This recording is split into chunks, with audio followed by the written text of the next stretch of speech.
see if that will work. Come on, there we go. Streaming health 100%. That's good, and yay, live. Okay, so right, so I'm now on YouTube as well, so that's all good. If people are watching on YouTube, I have no watchers currently, but I can give you the link down here and copy and paste. Bang. I still have 0 watchers on my YouTube.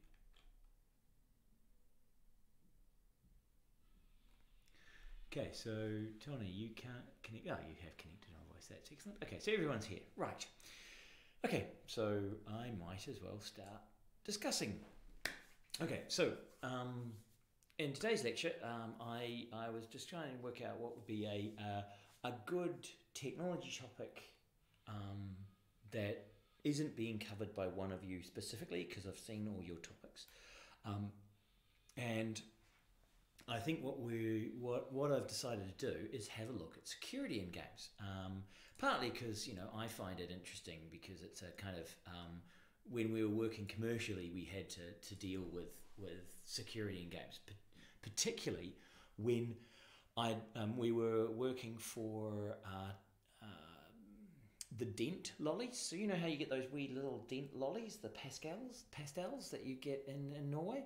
Well, they actually hired us to make a mobile game for them, a web-based game for them. And they were giving away real cash prizes.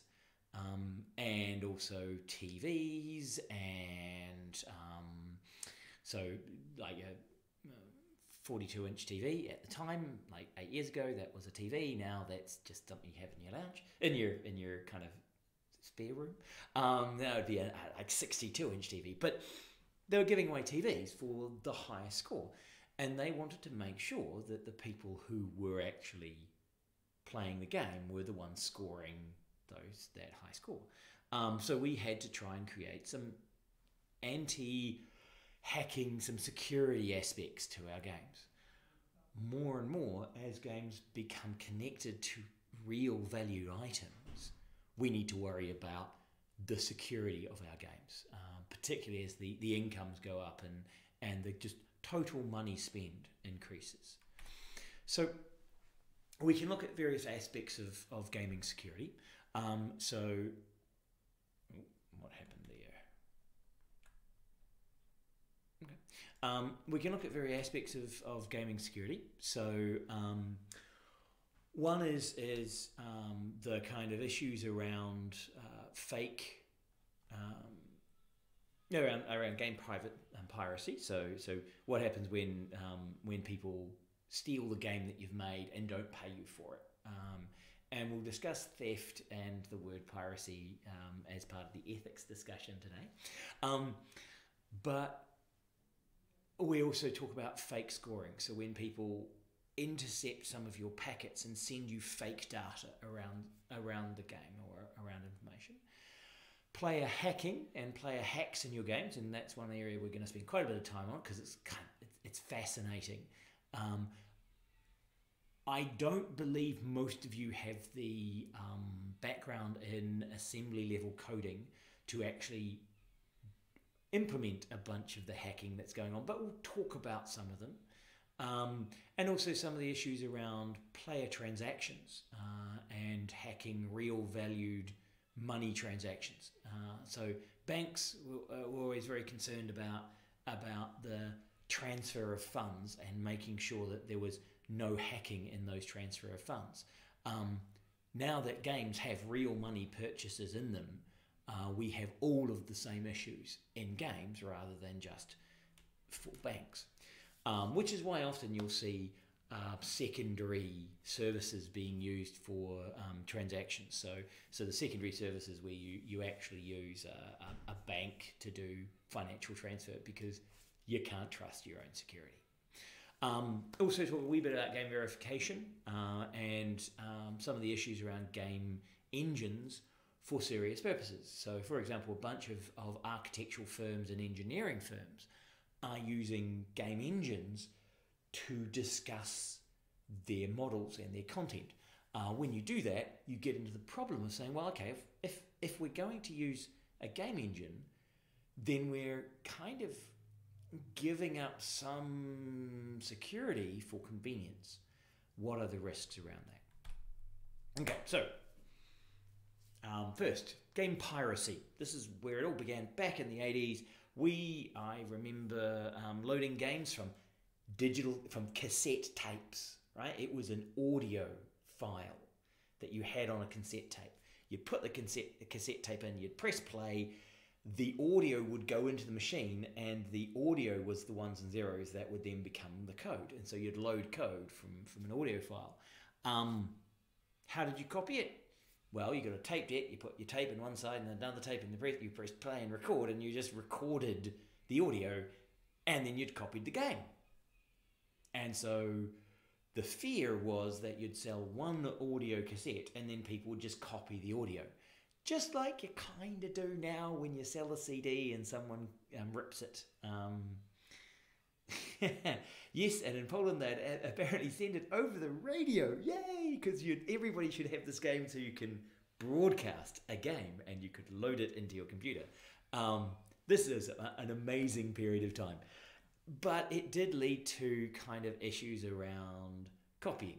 Now, there was a big amount of work put in to try and naming game copying as theft, because people want to criminalize it. They want to say, well, you're stealing something.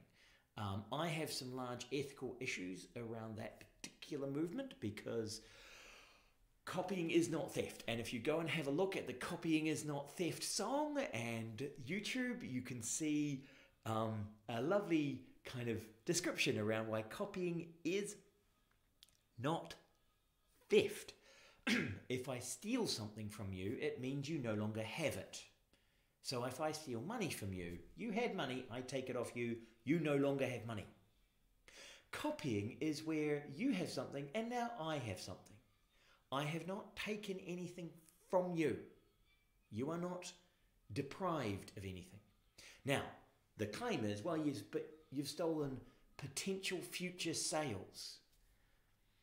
But if I was never going to buy the game at the price you're selling it, and I find a copy or I get a copy, if I was never going to buy it from you, that's not a potential sale. It's just not that situation where I would have bought it from you if I hadn't got it from some other means.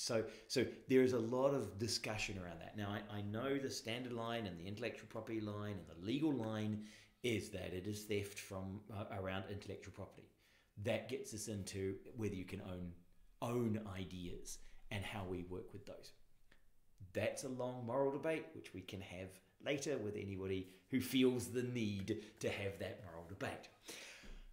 What they did and what you saw happen was that they started having physical verification. So you'd have USB sticks you would plug into your machine that would have a code in it, and the machine would test the USB stick, ask for the verification code, the USB stick would do some processing and return a code, and you'd have a physical dongle that you'd have to plug into your machine to verify that you had a legitimate copy of the game. Because then you could copy the DVDs, or you could copy the executable, you could copy all of the software, but you couldn't copy the proprietary USB stick, and therefore you couldn't have a dongle that would work.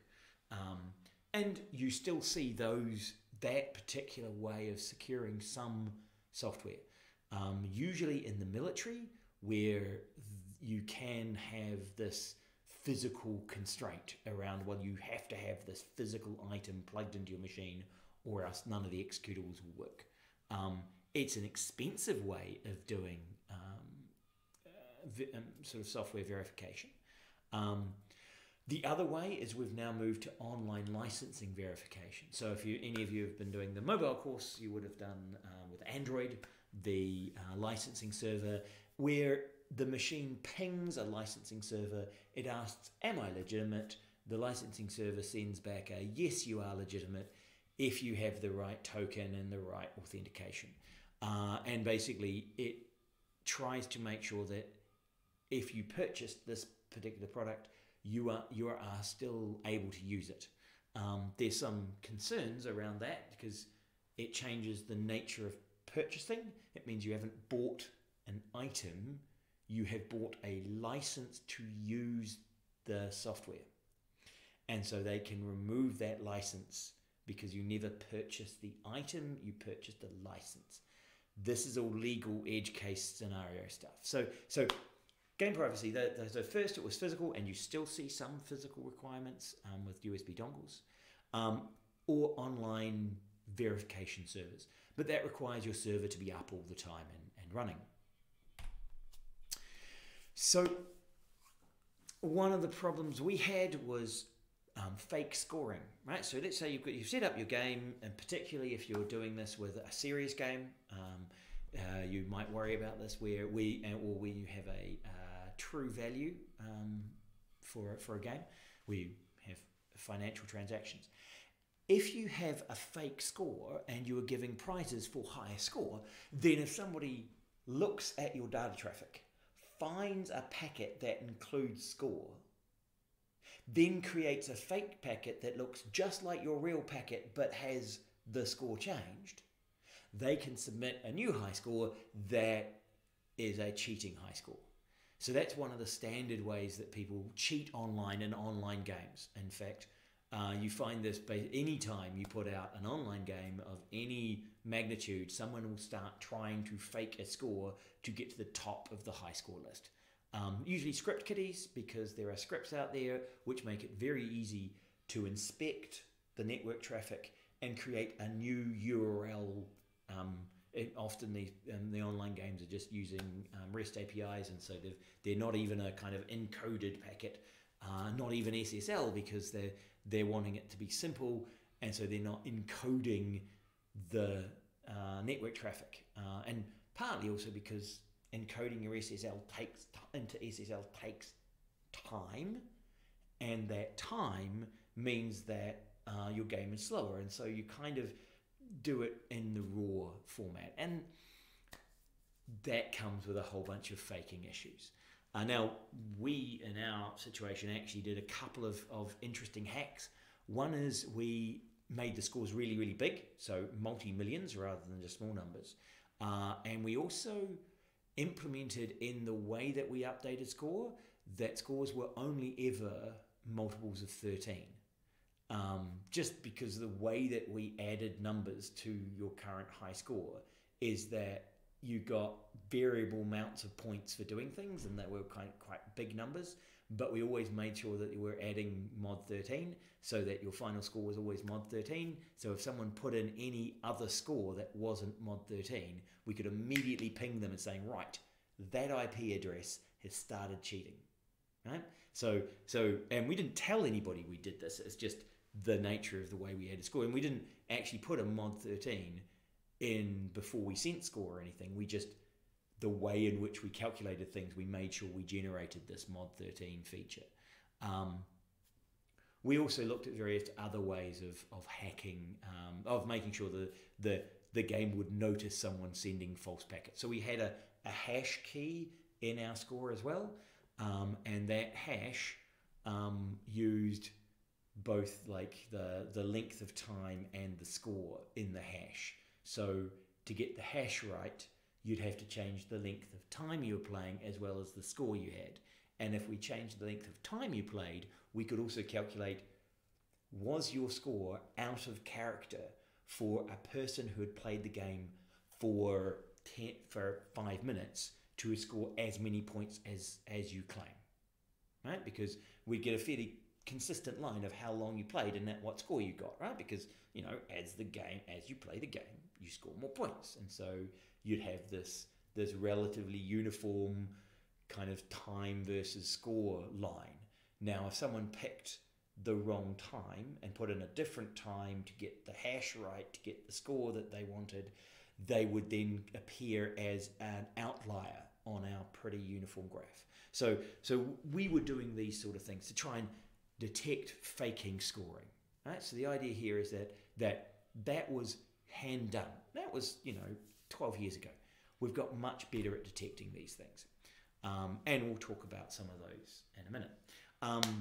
If you're really interested in hacking games, the really interesting place is where you introduce playing hacks. Now, this isn't just for playing hacks in games, right? Because there's you can actually hack into any executable. And this could be true of anything you write. If you have sensitive data that you want to just be showing someone, you've got to be quite careful that potentially there are a bunch of people who have learned how to hack in games and through the kind of escalating warfare of hacking games have developed tools that are really good at reverse engineering software. And so if you've got things going on in your program, they may be able to kind of reverse engineer that and really dig deep into it. So if you're looking for player hacks are where like some of the really interesting stuff goes on. And basically there are a bunch of things. You are looking for scanning of memory, assembly level debugging, process monitoring, understanding what the game is doing, and hex editing, so that you go into the actual code and you change what the program does. Now there's a really useful tool, called Cheat Engine. So I have that in the slide, but I'll copy it and into here, www.cheat engine. So you know Cheat Engine. VMS, so Cheat Engine dog. So if you go there, it gives you lots of really interesting things where you can start analyzing memory and start going through and hacking things. Now, there's also a book, Game Hacking by Nick Cano, which is a really good book. If you're interested, a lot of the content is yes, you're not part of the problem. Sharing cheating. Am I part of the, yes, I am definitely part of the problem, but we're going to be white hats here. We're not hacking to cheat, we're hacking to understand, right? So I don't want to be a black hat. I'm not trying to make you steal things. But you know, we're researchers. This is our job, is to research and understand. So that's why we're allowed to play with this stuff.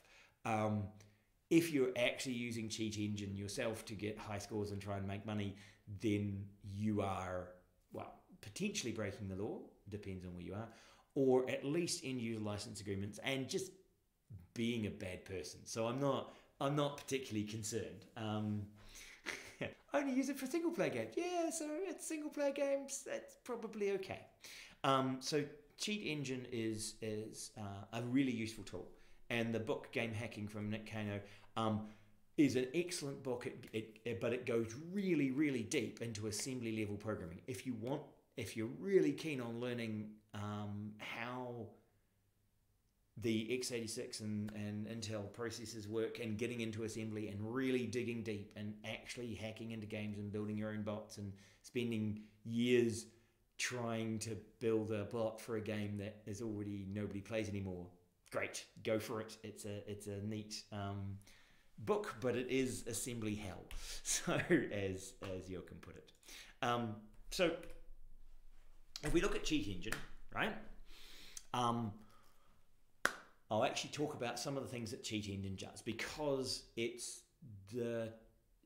similar to what other gamers do and other hack engines do. So if we look at that simple memory scanning, right, so what Cheat Engine does is the very simplest approach is, right, let's just look at memory. We'll see what's there. I know that integers are stored as an int, which is 4 bytes. So if I just scan through all of the bytes in your game, can I find a value stored as an integer? Can I see where you've got a health that's stored as an integer? And I'm just looking, I'm going to read memory, I'm going to find, if I know the health is 500, I'm going to find an integer in your game that's 500. And then, you know, eventually I want to produce something that if that piece of memory has a number less than 500, then I'll heal myself. And I can do various things to that, right? So I can start by just scanning memory. And if you go through the tutorial on, so if you download Game Engine and install it, you'll find a tutorial. You could go through the tutorial. It will take you through that simple scanning of memory. Now, that will work fine if you have it stored as an actual integer. If you're storing it as a string and then adding to the string, then that might be a lot harder to find, particularly if you convert the string back into a number in the stack, so it only becomes a number during the update call, and then the stack releases it, so it's not on the heap, so it's not persistent, it's only persistent as a string. But then that's you trying to get around this idea that you're storing a number. And storing a number is actually the easiest way of doing this, and so this is an easy scan memory, look for something in the scope of the program that has this number in it. So what it does is it starts with a first scan, it will scan the game. You'll then look for changes in the game, particularly if you've got an event-based game where you can pause it or you can watch a change happen. What you do is you scan it, you wait for the change, and as soon as you see a change in health or a change in score, you immediately pause the game again, and then you rescan the game's memory and say, right, what changed? Now, if you knew the number, you might be able to find the number. If you can't find the exact number, what you do is you start looking for, okay, I saw it go down, so can I find all the numbers that went down? Right? And so, because it takes the whole game's memory and stores it as a snapshot.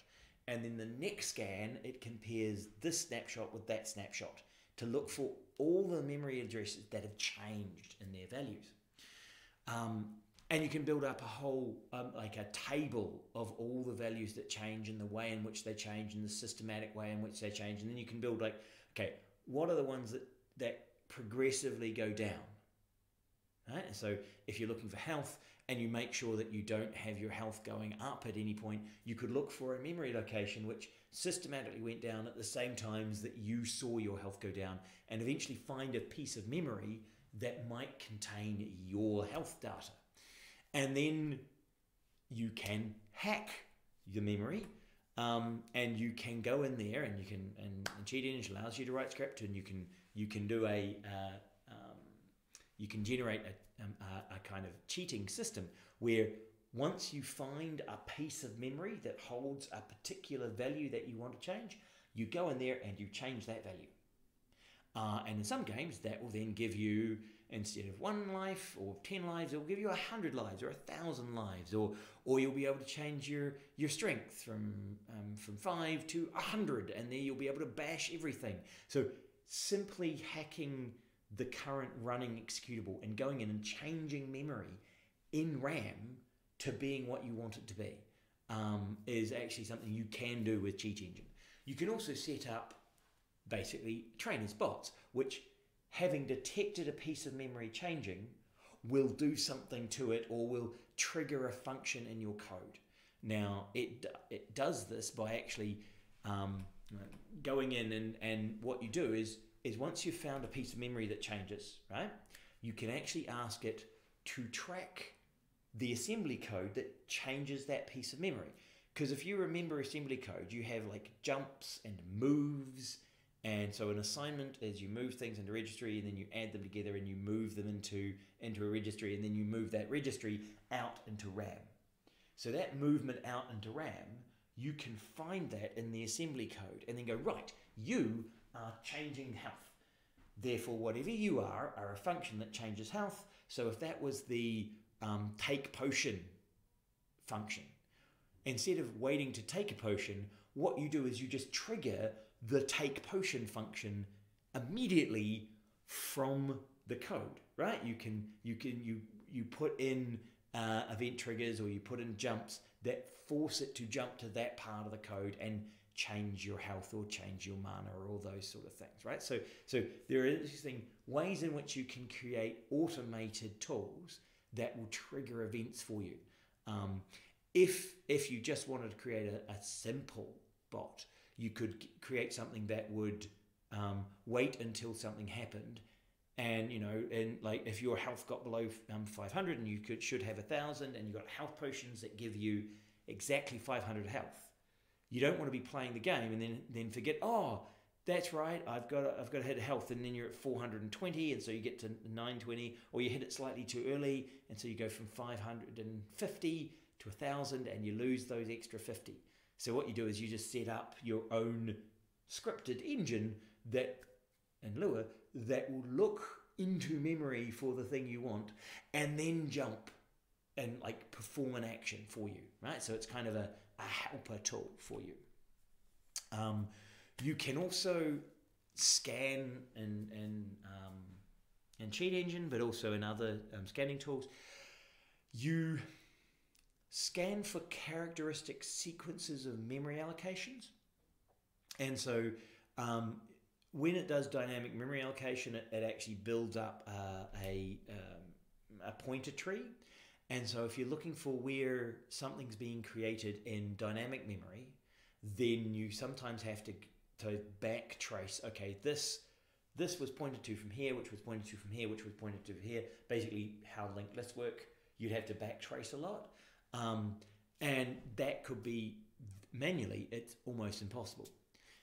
But we have computers, and computers are awesome at doing boring manual tasks.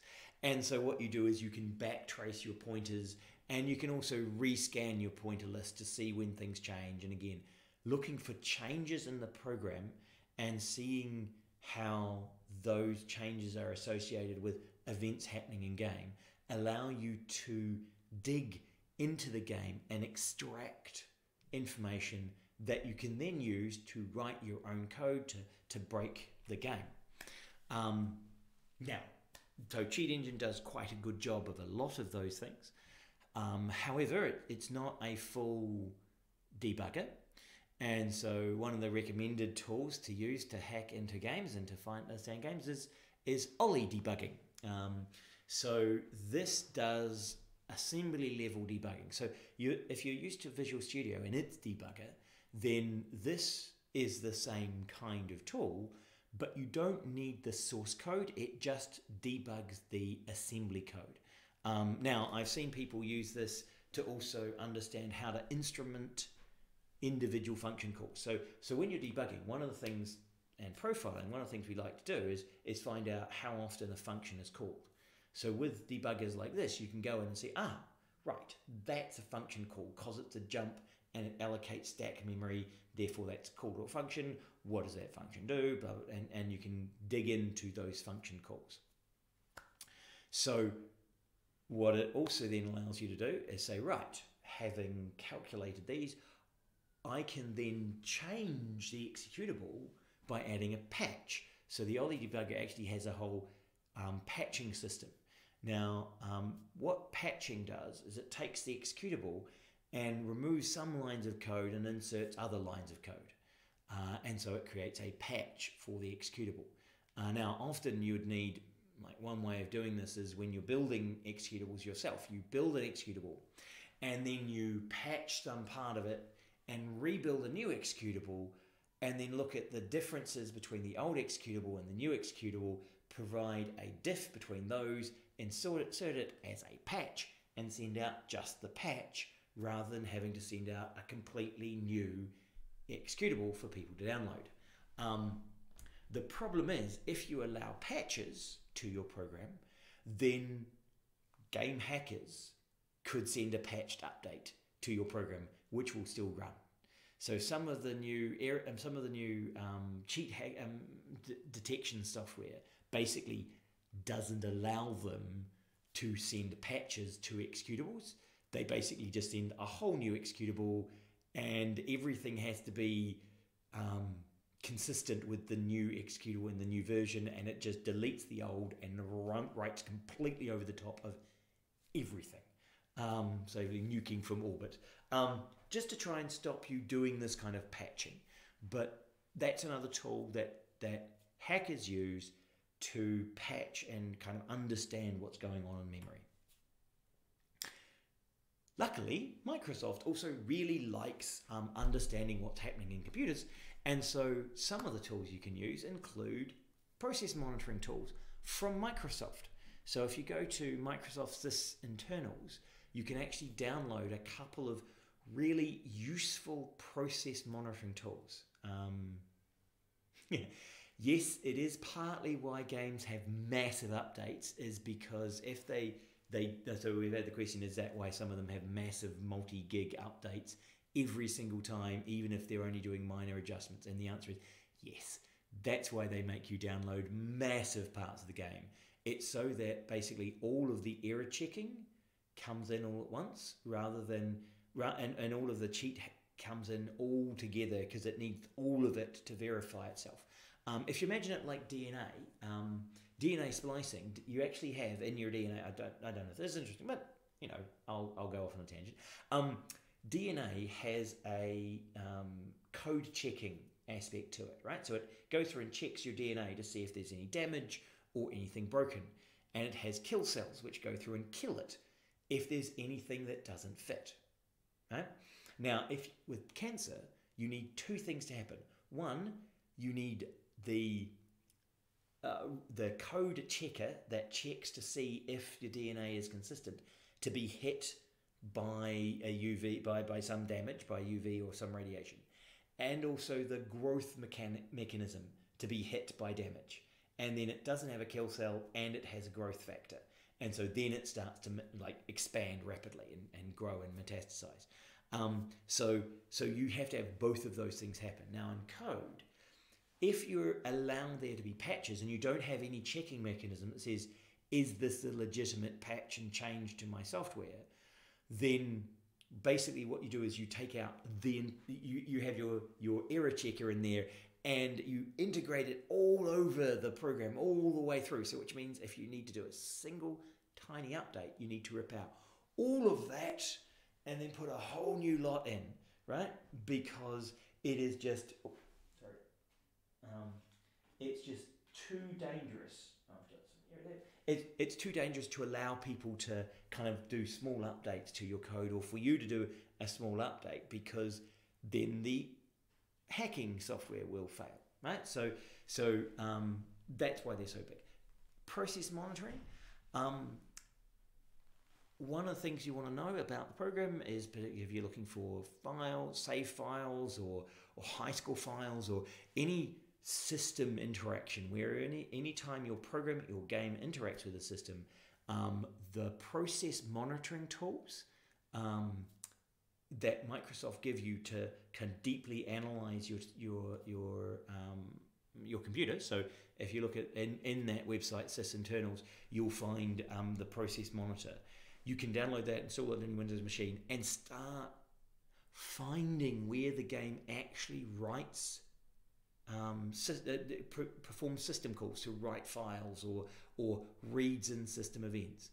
Those are another way of kind of hacking into the game and getting at what it's trying to do. Once you find file loads and file reads and file writes, you're then able to kind of look at those files and potentially edit them. And then we get into cool stuff around code injection. So code injection, so one of the phrases, these are code caves. What you do is you try and create your own area in the executable in assembly, where you're able to inject and edit code. And so there's lots of terms in here they call like jump trampolining, where we know that in assembly there are some simple instructions like a jump jumps you from one piece of code to another piece of code. If you find in assembly a jump, you can hijack that jump so long as the number you're replacing is similar to the number that's there, right? If it's too big, if it's more than the same number of bits than the number that's in there, then you have some problems with alignment and the code might not work and all those sort of things. So sometimes what you have to do is you have to jump from there some length of distance to another part of code. And then you set up another jump call there to jump from there out into code you're writing. And for code caves, what you're looking for is in the executable assembly code, you're looking for a gap that's within the valid section of code allocated to the program, but isn't full with functional code, right? So it's basically a cave. It's a bit that's missing. If you can find one of those, which is usually to do with alignment of blocks and where the memory starts for the data of the game, if you can find that cave, you can then start injecting code into that cave without damaging the rest of the game. Sometimes you have to then trampoline jump into that point because it's too far away from the code you're actually trying to edit. You can also potentially, if you find that code cave is too small for you to be able to do a lot of things in, you can create your DLLs. You can create dynamic libraries, and dynamic libraries are neat because they can be loaded in, and you can fake calls into those dynamic libraries, and those libraries are loaded in at compile time and at runtime, and you're able to basically get the game to call the wrong library, and then you can write your own library for loading, and you can do all your you can write your own library that does all of your own testing and hacking, and you can do all the things that you want to do because it's your library. And so all you had to do was fake the DLL call and jump it to call the wrong library.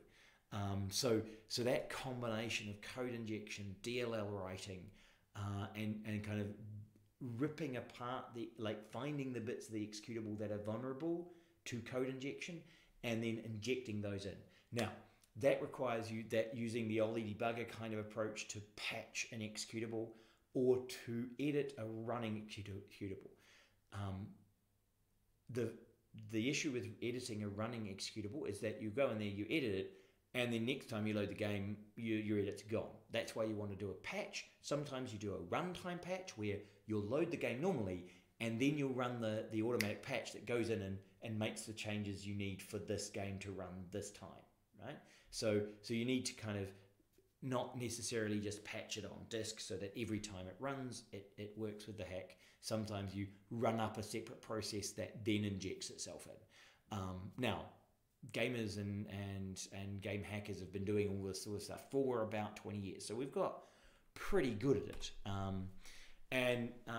Here's an example of what we mean by some pretty hacky DLL writing. So here you have to understand, like, your char is your wide string, and so you put that in the DLL name, and you've got your string length, and you set that, and then you're doing virtual allocation, and you've got to understand your memory locations, and you've got to execute pages, and you've got to write to process memory, the details, and then you've got to kind of load modules and kind of connect those modules, right? So this is the sort of stuff you're doing.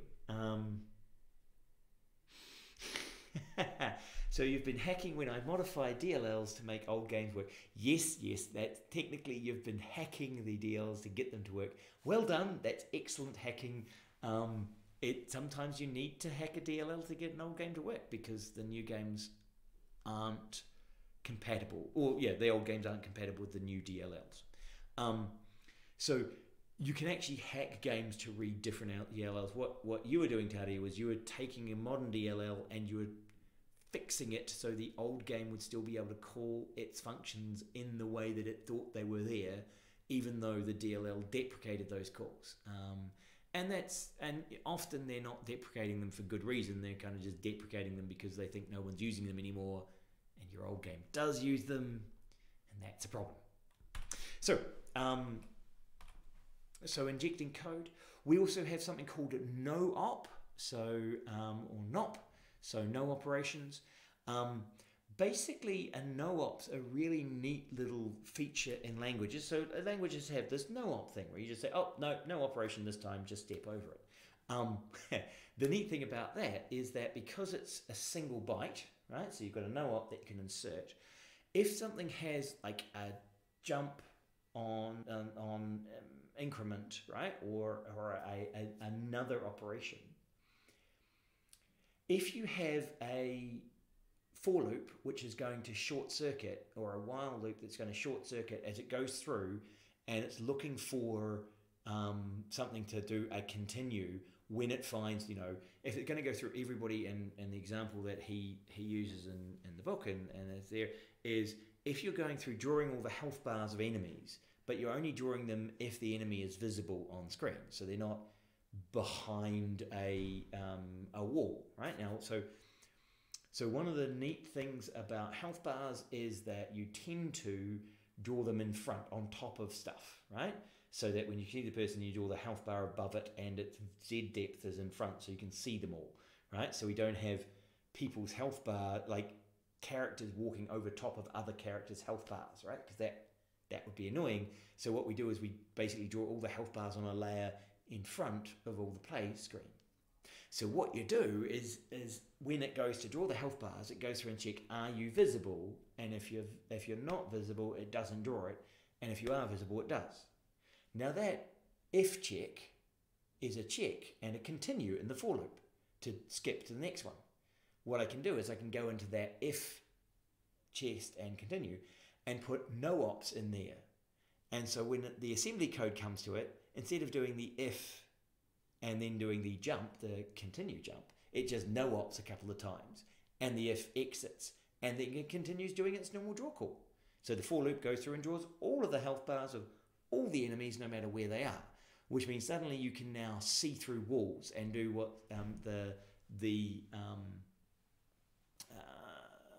a wall hack.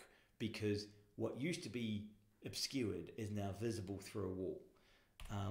So this all leads us to writing bots in games. So writing code to read game data and then use either display it to the player or automate tools, right? So one of the standard things here, and you see it here in the FPS aimbot stuff, is because the game knows something about the world that I don't, I display this to the player, as you can see there, and that then allows the player an advantage. Now, certain games, one of the things that they implemented was kill cams, where the idea was I am recording the video of your screen for a few seconds in game, right? So the game buffers what it's been displaying on screen. And then when you get killed by somebody, it sends you their video of the last 2 seconds or 1 second before they killed you. So, and this was part of the idea of this was it would help you learn why you were shot, right? So you said, oh, I see they were sniping me from there. I came out from there, and that's how they saw me and shot me. The anti-cheating aspect of this is when you see a kill cam and you see someone shoot you through a wall, you say, wait a minute, they've got this hack on. They're able to see additional information about me. That's obscene, right? And they're breaking the rules, and so they get banned and they go through that process. There are various other hacks that people have done to try and get around these. One is a light hack. So you, I don't know, some of you will have done this, and just on your straight monitor, you just turn up the brightness on a game which is supposed to be dim, and then you get to see things. Another way is you actually go into the code and you go into the GPU code and you edit the shader so that the shader generates everything at higher values, which means everything is brighter. So even the dark corners of the level are just quite bright. You can see everything, you can shoot everything. So hiding in the dark no longer works. You can also go in and find colors or textures of enemies, and you change those textures in the graphics memory to being brightly colored textures, and so you can see all the enemies, because now instead of being camouflaged, they're all visible.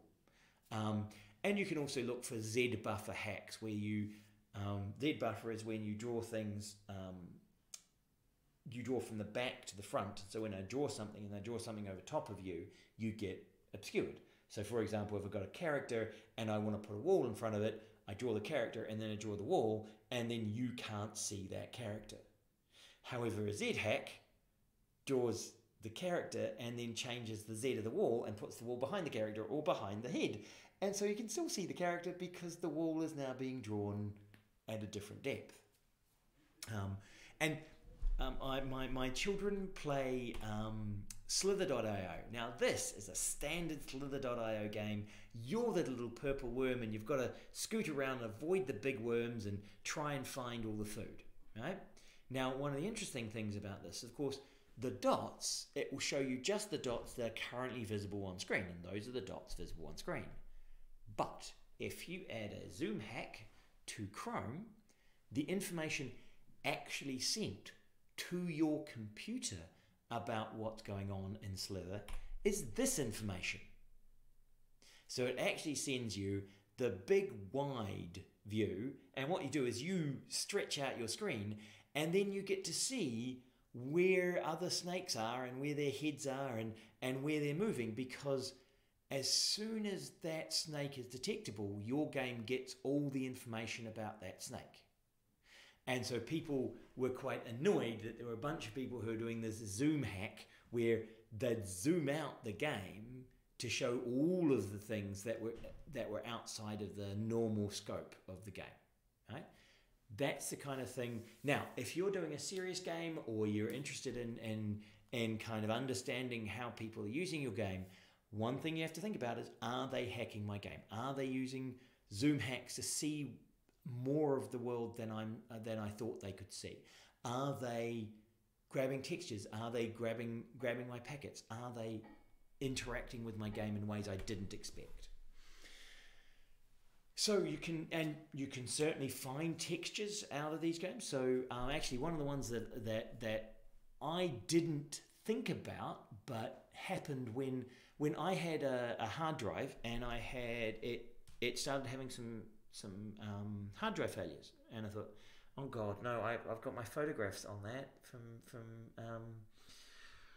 from my camera. I've saved them on my hard drive. So I got a undelete tool that would go and try and find the JPEGs that I had lost, and I ran it on the hard drive, and then suddenly all the textures for Doom popped up, and I went, wait, that's odd. Why did it find that? And the answer was, well, it was doing an undelete. It was looking for things that looked like JPEGs, or things that looked like PNGs, things that looked like bitmaps, things that looked like images, and then finding how big they were and adding the appropriate header on them and then giving them to me. And so a tool which was not designed to strip textures out of games, but was designed to find lost files, I could use to extract all these textures. Also, once you knew what the texture was and where it was, you could go into the game and start editing textures. And that actually leads to a whole massive modding community where you go and you change textures. Now, in single player, that's fine. Certainly you change your enemy to be brightly coloured so they're easier to see. Not a problem. Multiplayer, that becomes more of a problem. And so and that's not from someone wanting to necessarily hack your game. It's just, I used an undelete tool. Now I have all of your textures. I might then use them illegally. So we've got a question link.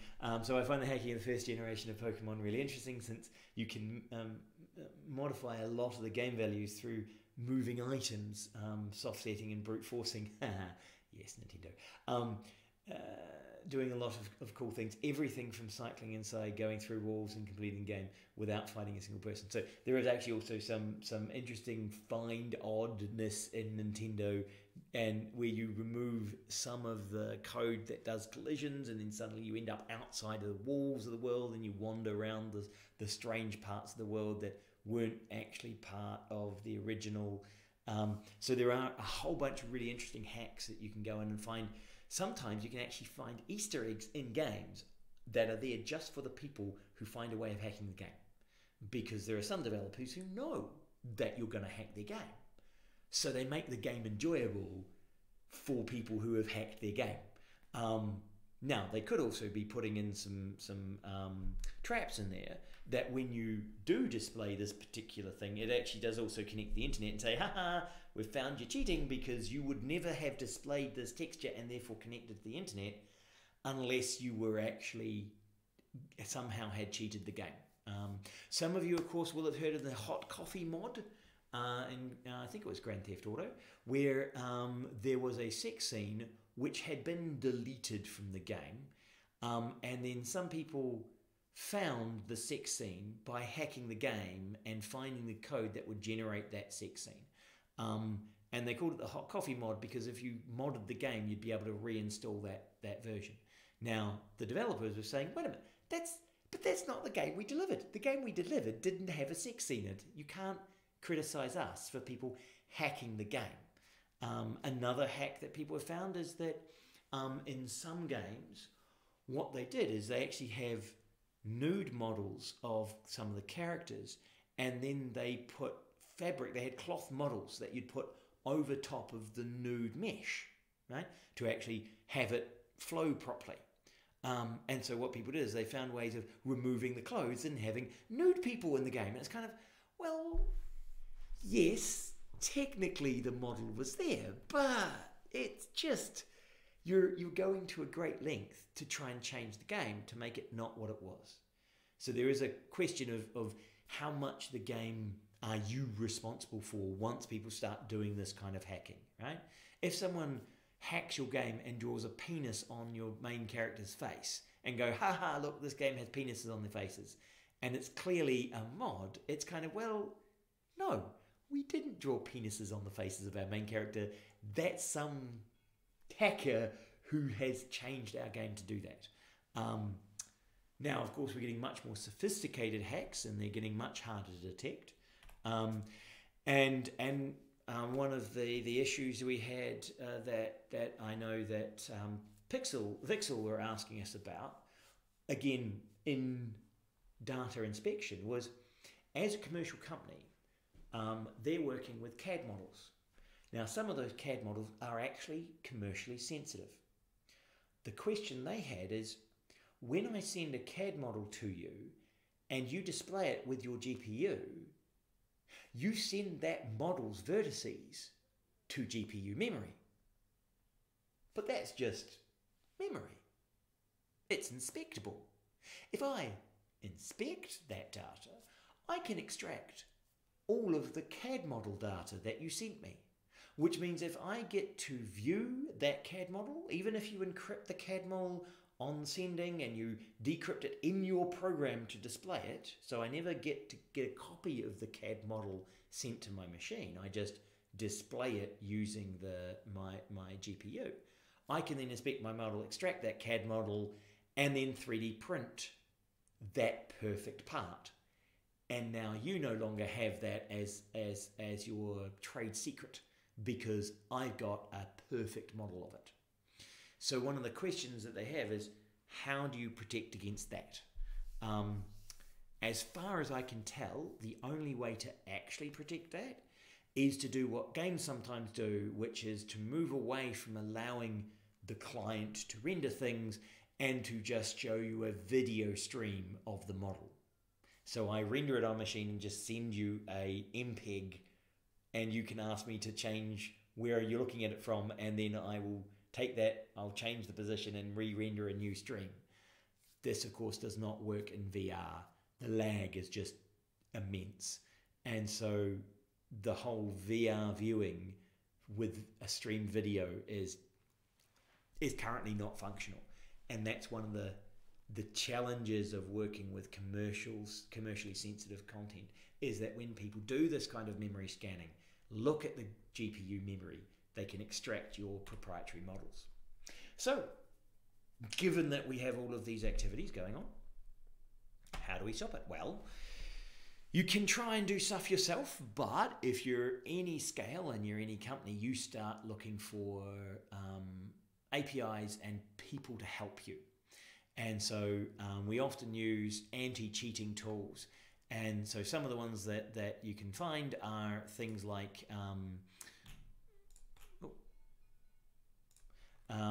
the Punk Buster.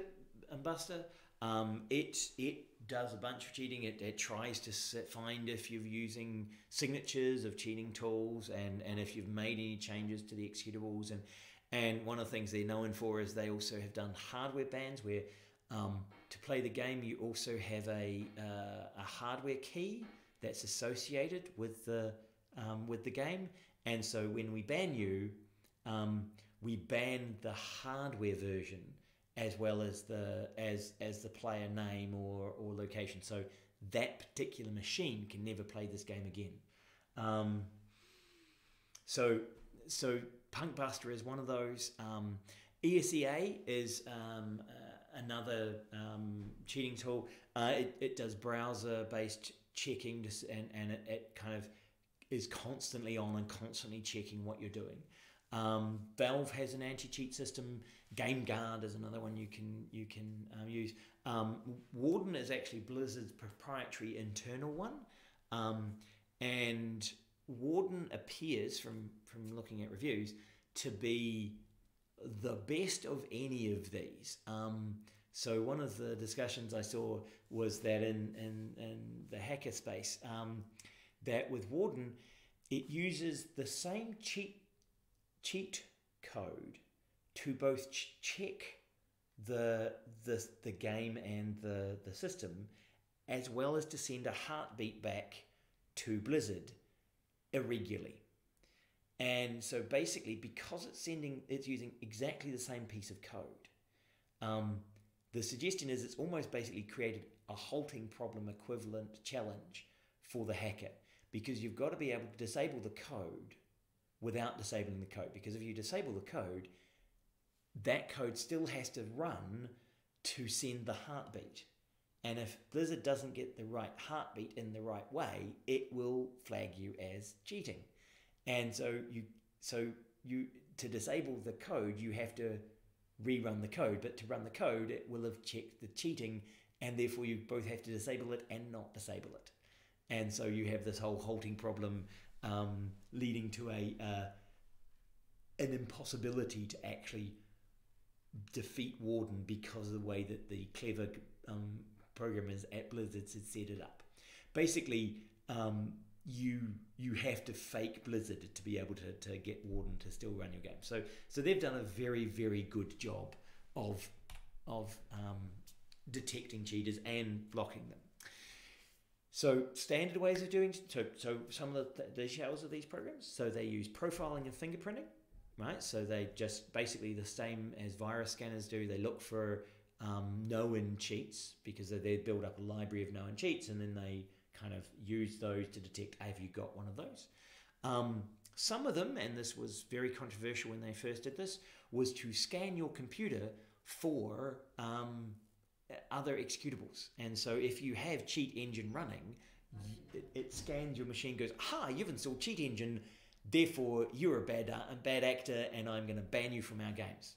All right? So they were scanning the other programs that you have installed on your machine.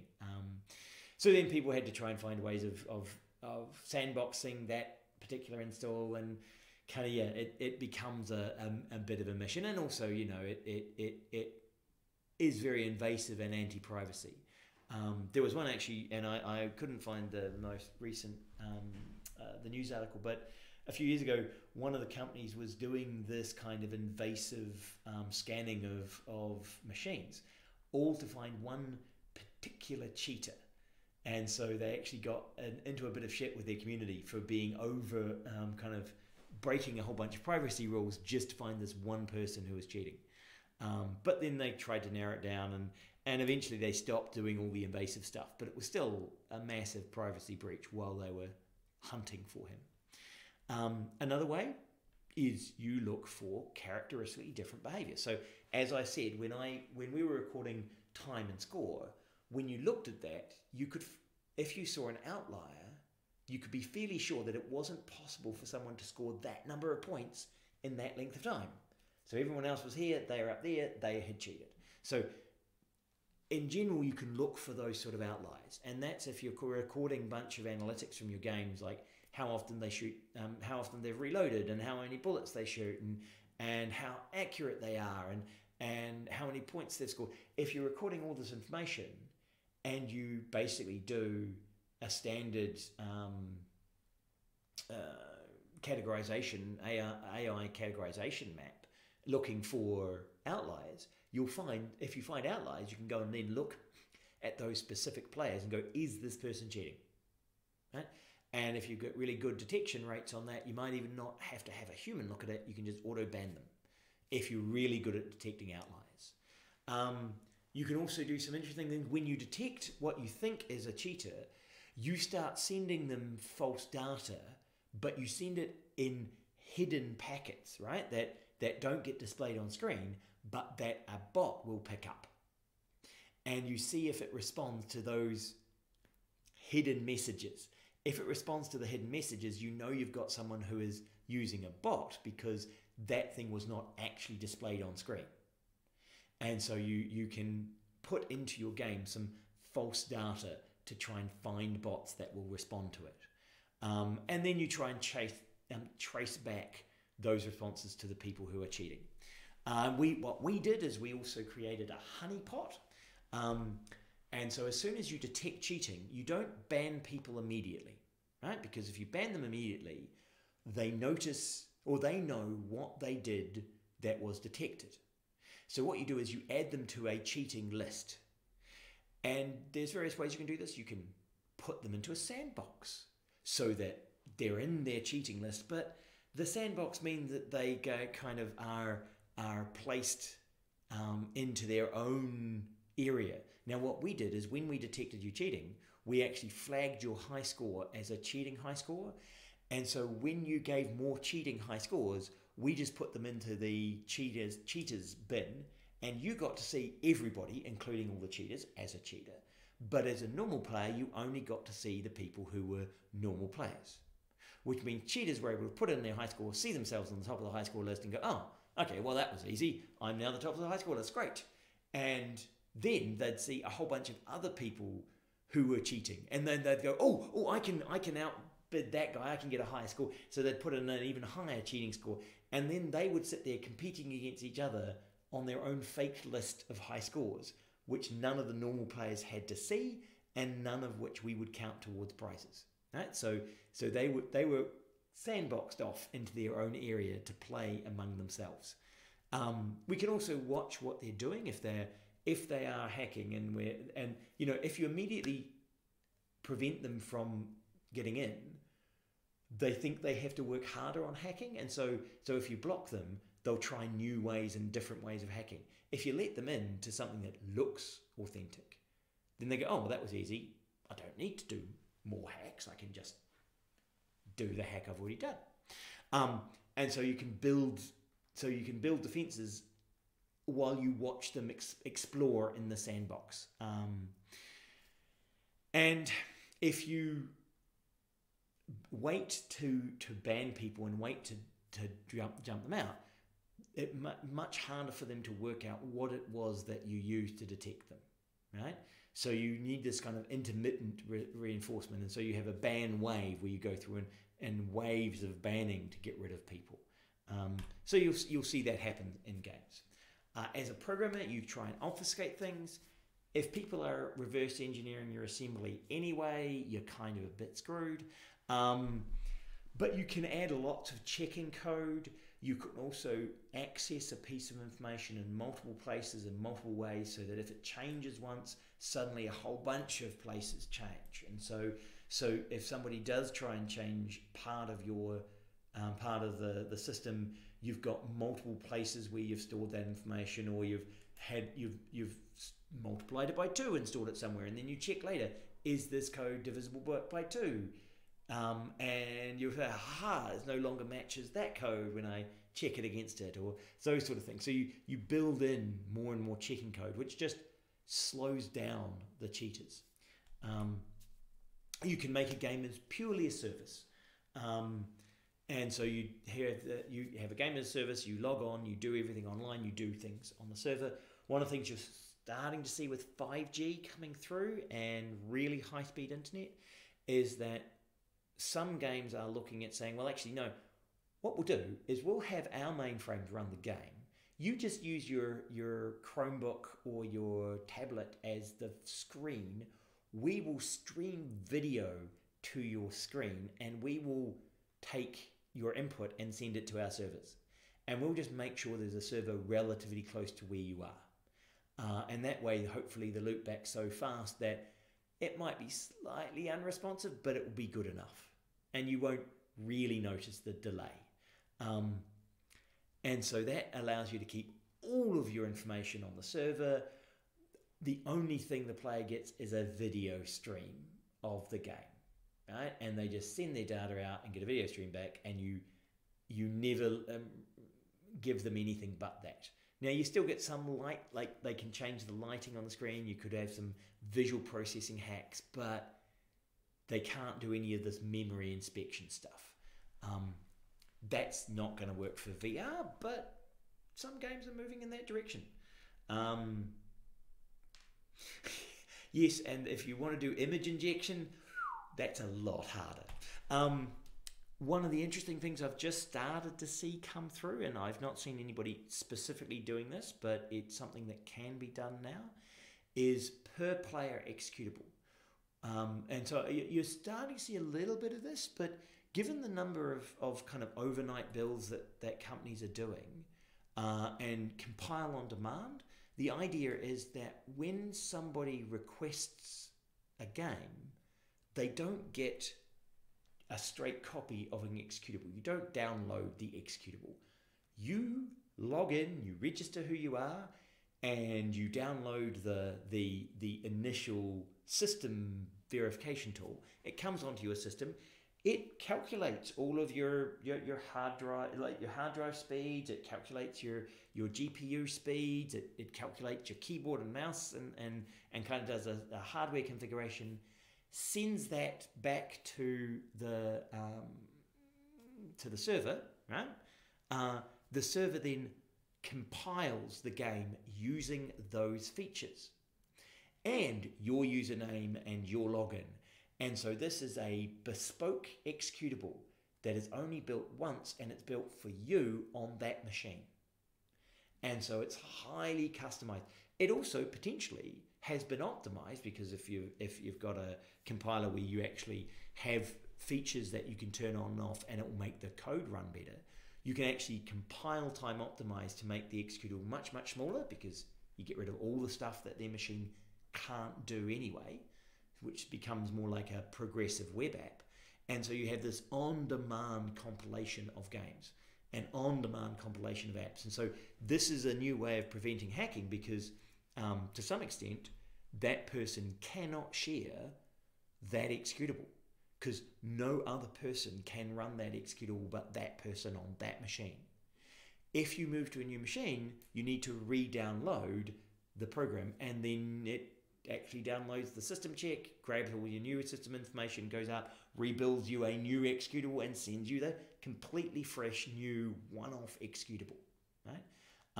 This is terrible for virus scanners, because every time the virus scanner looks at it, it's a new executable. Nowhere in the world has this been whitelisted. This could be a hacked version of the game. Right? So it kind of breaks the traditional every executable must look identical, and now it becomes every executable is bespoke. But it's a new way of doing this kind of hacking checking. One thing that I've suggested, which I want to try, I've not seen anybody do this yet, but this is a new kind of anti-hack, and I'd be very interested to see how Cheat Engine deals with it, which is to place a neural network inside the core game routines of your system. By placing the neural network in there, we can train that neural network to do pretty much any function, right? It's a function approximator. So we train a new neural network to do our score adding and our jumping function, and you have this sub-symbolic representation that is processing a bunch of, anytime you're using numbers, you put all your equations, you train your equations rather than have your equations, which means you have vectors which are being multiplied by matrices every time there is any function going on in your code, which means when they try and do memory inspection, everything's changing, all the numbers are changing all over the place. There's no one place that takes a number in and generates the number out. It's this massive mess of neural networks. It still functions properly. It's just if you try and change anything at all, it falls apart. And the idea then is that you would need to use neuroscience techniques to inspect the neurons that are the function of your code and to then decouple that. Now, as you say, Pierre, it does use more resources, except for some of that, you're able to offload it onto the GPU or offload it onto floating point units that are doing vector calculations. Given that we have AI units coming through in GPUs now, rather than using well, both AIs and ray tracing units, but given that you've got some AI stuff coming through, you could use the neural network AI and deep learning systems to run some of this internal code. So you build deep learning as a core part of each of the game you make to make it impossible to work out what that game is doing. Right? So this is this is a new approach to making it harder to understand. Right? So this is a kind of something that I've not seen. I'd be interested to see where it went. It's a possibility. It's something that might be an interesting approach to see in the future. It's just not here yet.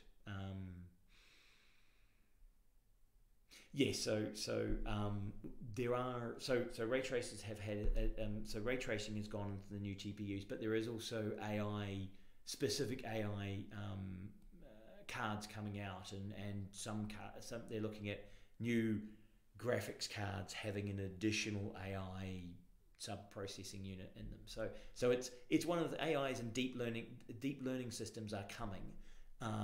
This may be an interesting way of offloading some of your calculations so that it becomes even harder.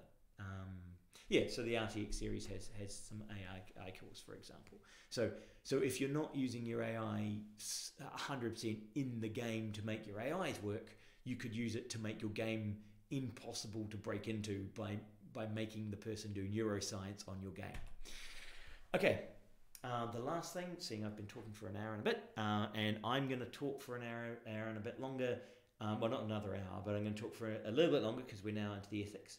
And then I'm going to go away, grab some food, come back and continue the discussion on your projects, right? So some of you want to chat about how your projects have been going, and so I can talk about that. But I thought I'd just jump in now into the ethics stuff. So does anybody have a problem with me talking about ethics now? Or do you really want to break immediately?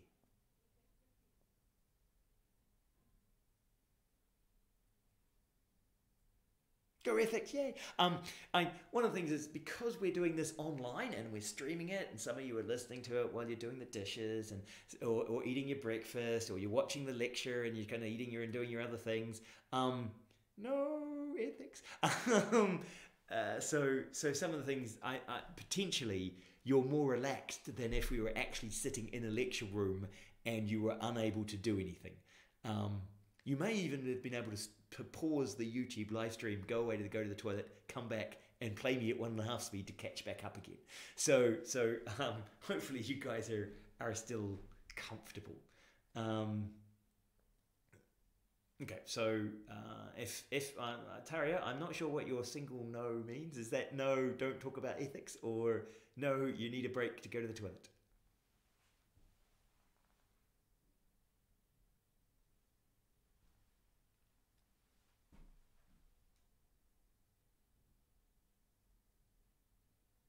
Oh, he's not responding yet, so I'll just I'll drop a link into things. So yes, 13 million PUBG cheaters have been banned so far. I don't need a break. Okay. 13 million is a lot of PUBG cheaters. But then again, there is like 60 million total people. Okay, so ethics. Hacking could be illegal. Depending on your particular laws in the particular country you're in, it could be that you are actually breaking the law, particularly digital copyright acts and those sort of things where you are not allowed to edit code, because that's considered taking a copyrighted piece of work and modifying it. And certainly you're not allowed to republish those, but also the modification itself may be illegal because you haven't bought a product, you've bought a service, and now you are hacking the service, right? So it could be that these things are illegal. beyond the and ethics and legal, if you consider things that are illegal unethical, then certainly you're not allowed to hack. So I do not, I actually have not fully checked the law in Norway to see if they ban cheat engine. I do not believe they explicitly ban cheat engine. So I think in Norway you're okay, and I think you're still okay to hack single player. I think you're breaking your end user license agreement, but I don't believe that those are legally binding. Some people defend hacking and doing all this stuff to say, well, if you charge too much for something, then yes, that motivates us to break the law and hack and cheat. If you were to lower your price and make the price of getting access to your tools legally small enough that the inconvenience and risk of cheating and hacking is too great, then fine, we won't cheat, right? And this is where you've seen the massive drop-off in torrenting caused by Netflix and HBO, right? So I just lost HBO for a moment. But because there was a legal route to get access to all of that material, and the cost was not enormous, people didn't go to massive effort and risk to get the hacked, cheat, copied versions of things because there was a fair price for goods. So one of the justifications for doing this sort of hacking is to say, well, actually, we are just following an economic model around effort and cost, right? So by hacking things and not paying for them, you are explicitly lowering the cost of those goods, which makes it available for more people at a more reasonable cost, right? So there is an ethical justification around that, saying, well, even if I get caught and take the fall for this, what I intended to do was to decrease the cost of the goods by making it a fairer price for effort versus reward. And the last on this page, I was going to talk about privacy and theft. Now, I said at the beginning that I don't consider piracy theft. This is not the standard rule. So one of the things I want to do, and I only have a few of you on the Discord. I suppose I could, how many do I have on YouTube? I have 11 of you on YouTube, so there are more of you on YouTube. So hello, people over there. So if we go on YouTube, one of the things I can do is I can say, we can look at giving some feedback on whether or not you consider piracy as theft.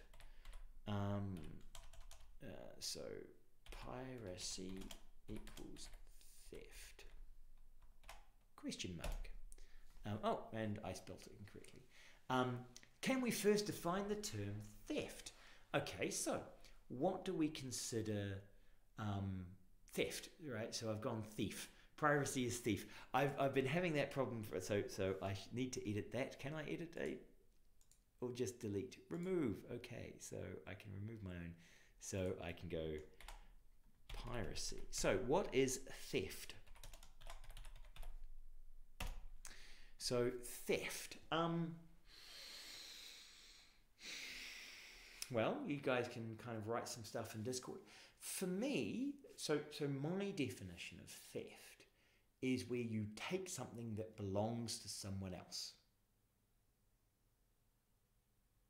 So you deprive them of that thing, right? So if I steal your girlfriend, if I'm a thief and I steal your girlfriend, then you no longer have your girlfriend because I have your girlfriend, right? So, you know, she's now mine. Of course, you could say you can't ever possess another person, and therefore you can never steal a girlfriend.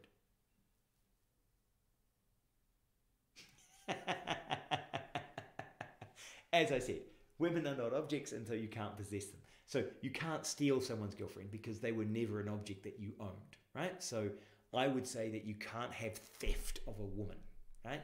But can you have theft of a car? Well, yes, if I see your car and I take your car and you no longer have access to your car, that is theft. However, if I see your car and go out and buy a car that looks just like your car, I now have a car that looks just like your car.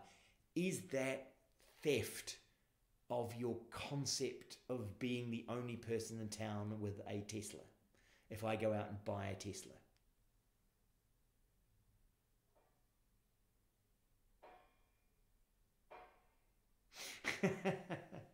Yeah, so that would be creating a new woman.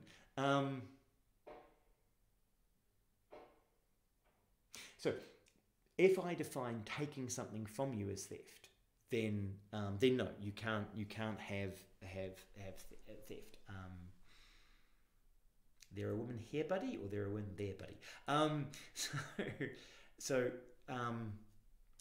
just because it's not theft doesn't mean it's not illegal, right? So just because if you say, well, it's not theft, but punching someone in the face isn't theft, it's also illegal. It's assault. So just because something doesn't have the moniker of theft doesn't mean theft is the only illegal thing in the world. So under that definition, you'd say, well, maybe it's not theft, but it's still disrespecting someone's ownership of something, right? So trespassing, for example, is you're not taking the ground off them, but you're certainly walking through ground in which they want to exert some control over who has access to that ground, and by using that and going through somewhere there they control, you are taking something from them, taking something about their control.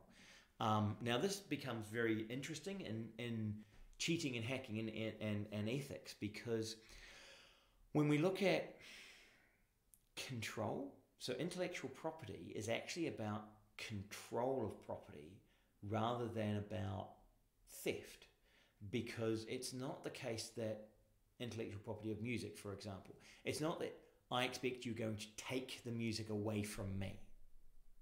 What I want to do is I want to control who can listen to that music. And so under intellectual property laws and under some of the stuff that affects this hacking, what I'm saying is I have control over the code. You may have bought rights to use the code as is, but I still control that code, which means when you change my code, when you hack my code, I've not given you rights to doing that. You are doing something that you are taking away. You are affecting my control over that thing.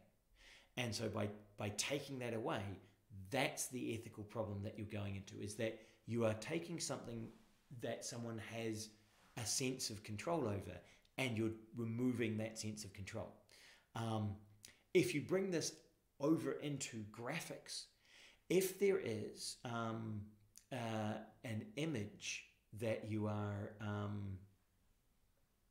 that you feel images of your children are yours, and someone takes those and republishes those, some of us are uncomfortable with images which were private being shared publicly.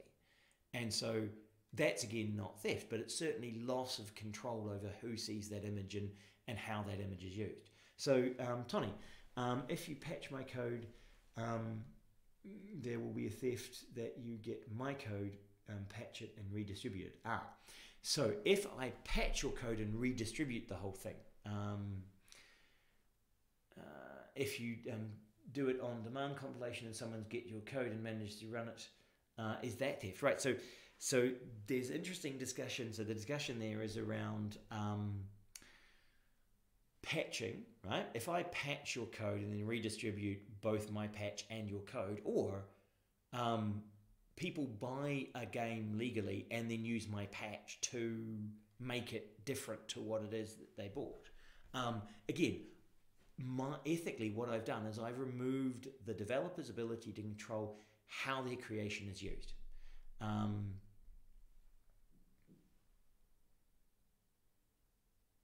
So the idea of on-demand compilation, if somebody gets access to our code and manages to run it, if I've done on-demand compilation, is that theft, seeing they've somehow been able to mimic me, right? So one of the questions here is, if and you actually see this intergenerationally, right? So can I sell, or can I pass down my account to my son? If I've been having a World of Warcraft account and I've got an account that's locked to me, and I've got cancer and I'm about to die, can I give my account to my son?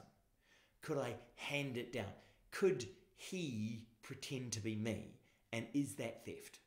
Because it's only ever one person that's still using this thing, right?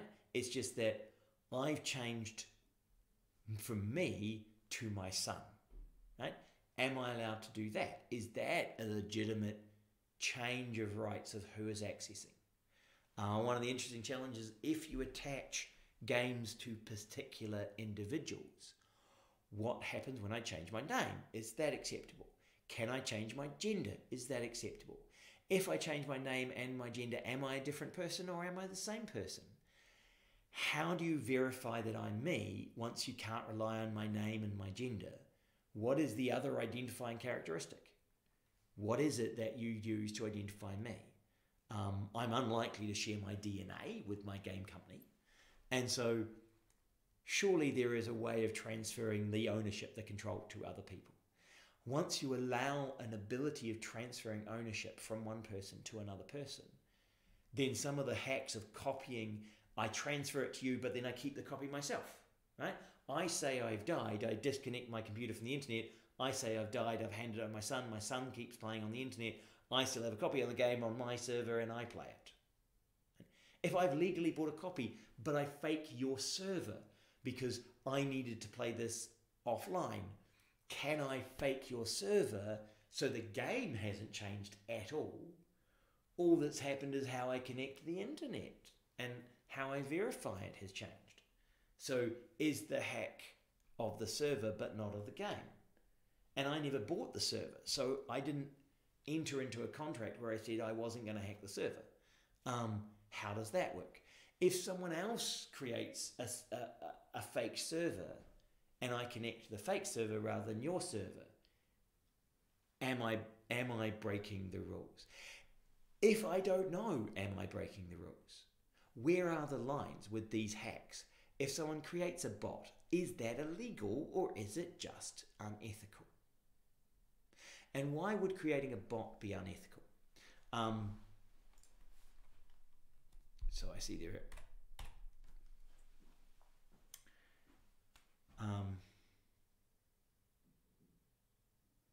Is creating a bot illegal or is distributing illegal?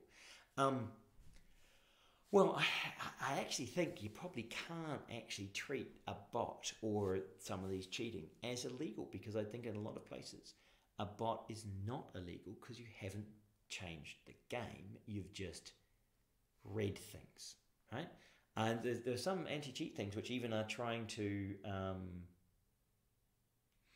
also was information wants to be free. Yes, information wants to be free. So sharing things is hard to restrain. One of the interesting challenges of all of this area is if you're going to be building bots and sending out hacks to games and sharing those hacks, if we go into the legal roots of those, what should the law allow companies to demand of its customers? What rights do you give up when you buy something? Can you give up all your rights or do you retain them? So, what rights are you able to sell ethically within this space?